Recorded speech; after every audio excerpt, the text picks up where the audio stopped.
कहते हैं अकल न क्यारी उपजे और प्रेम न हाट बिकाए। क्या कुछ ऐसा ही सीन होता हुआ दिख रहा है। स्क्रीन पे एक तस्वीर देख रहे हैं, काला चश्मा लगाकर उतरे हैं जयशंकर। लेकिन जयशंकर जहां उतरे हैं ये बहुत बड़ी बात है और बहुत बड़ी घटना भी हुई है इसके साथ। क्या घटना हुई है, यहाँ से तुर्की को बाहर कर दिया गया और भारत को एंट्री दी गई। अचानक से तुर्की भी भड़क उठा है। क्या हो रहा है यहाँ पर? 28 देशों ने मिलकर ऐसा क्यों किया है? जियोपॉलिटिक्स में बहुत कुछ चल रहा है। ये वीडियो बड़ा मजेदार होने वाला है, इसलिए इस वीडियो को अंत तक जरूर देखें। आइए जानते हैं इन खबरों को विस्तार से। अभी ना भारत की रणनीति कूटनीति को अगर आप थोड़ा एनालिसिस करेंगे ना तो आप देखेंगे भारत इतने सधे हुए तरीके से चल रहा है, जहां दुश्मन को अगर मात देना है तो सबसे पहले उसे अकेला कर दो। दूसरी बड़ी चीज, उसके इकोनॉमी पर ऐसे झटके दो कि पहले वो इकोनॉमी ही संभालता फिर जाए। इसका एक उदाहरण है भारत का पड़ोसी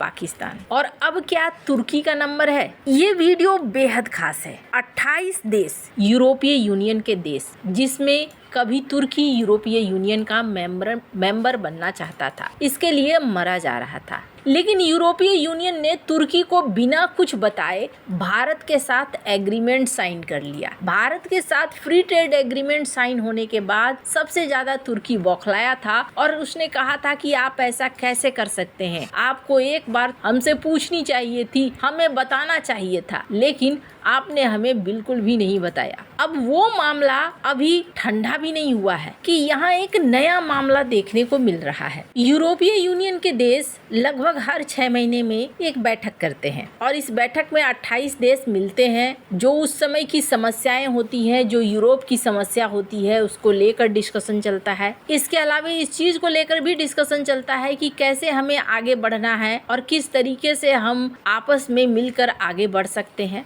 इस बार का अप्रैल 2026 का यूरोपीय यूनियन मिडिल ईस्ट समिट रखा गया है साइप्रस के अंदर, जिसे गिम्निक या गिम्निक फोरम कहा जाता है। और ये जो इस बार का फोरम है ना, इस बार का फोरम बहुत खास है, क्योंकि यहाँ पर क्या डिस्कस होने वाला है वो भी बात हो रही है, साथ ही साथ एक और चीज बातचीत हो रही है। स्क्रीन पर इस वीडियो को सुनिए, कजाक्लास क्या कहती है।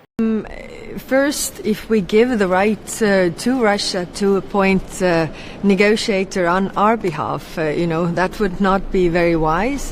And second, I think Gerhard Schröder has been the high-level lobbyist for Russian state-owned companies. So it's clear why Putin wants him to be the person, so that actually, he would be sitting on both sides of the table. First, before we discuss with Russia, we should discuss amongst ourselves what we want to talk to them about. And that's why we have a Gimnich meeting coming with the foreign ministers, where we will discuss the proposals that I've put on the table to address the issues. ये कहती है कि इस बार जो meeting होगी, इस meeting में हम रूस के बारे में भी बातचीत करेंगे कि रूस से हम किस तरीके से डायरेक्ट बात कर सकते हैं और डायरेक्ट बात करके ये जो लड़ाई है, इस लड़ाई को हम खत्म कर सकते हैं। यानी समझिए कि ये मीटिंग बहुत ज्यादा खास है। अब इस मीटिंग में ना तुर्की को नहीं बुलाया गया। मन में सवाल आएगा, अच्छा पहले बुलाता था क्या? हाँ, पहले न्योता दिया जाता था, लेकिन तुर्की को इस बार न्योता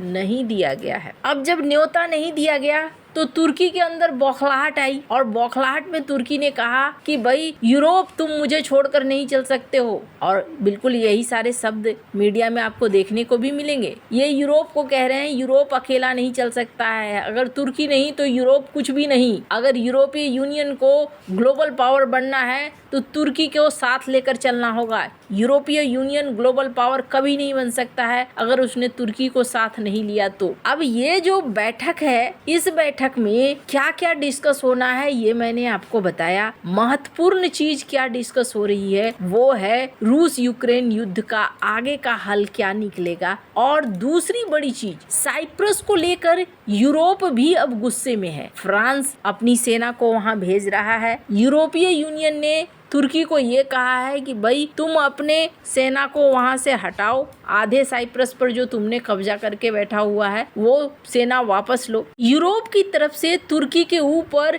एक पूरा दबाव बनता जा रहा है। तुर्की भी बौखलाया है। पॉलिटिको की खबर देखिए, तुर्की ने कहा अच्छा साइप्रस में हमें न्योता नहीं दिया गया, हम भी COP31 क्लाइमेट समिट के लिए आपको न्योता नहीं देंगे। और यहाँ पर भी एक अजीब कहानी हुई है जिसके बाद यूरोप और ज्यादा भड़क गया है। क्यों भड़का है? क्योंकि COP31 क्लाइमेट समिट की बैठक होनी थी ऑस्ट्रेलिया में, और उस समय ऑस्ट्रेलिया और तुर्की दोनों ही भिड़े थे कि हमें दे दो, हम अपने देश के अंदर करेंगे, हमें दे दो। और इस बार उस पर ऑस्ट्रेलिया ने कहा था अच्छा ठीक है, ये COP31 क्लाइमेट समिट चलो तुर्की ही कर ले, तुर्की होस्ट कर ले। और जब होस्टिंग का पावर इन्हें मिल गया और जब ये होस्ट कर रहे हैं तो अब ये कह रहे हैं कि साइप्रस को हम इसमें नहीं बुलाएंगे, साइप्रस इसमें शामिल नहीं होगा। अब मन में सवाल आएगा, आखिरकार यूरोपीय यूनियन गुस्सा क्यों है तुर्की के साथ? तो एक कारण नहीं है, अनेक कारण है। वैसे तो तुर्की एक नाटो मेंबर है,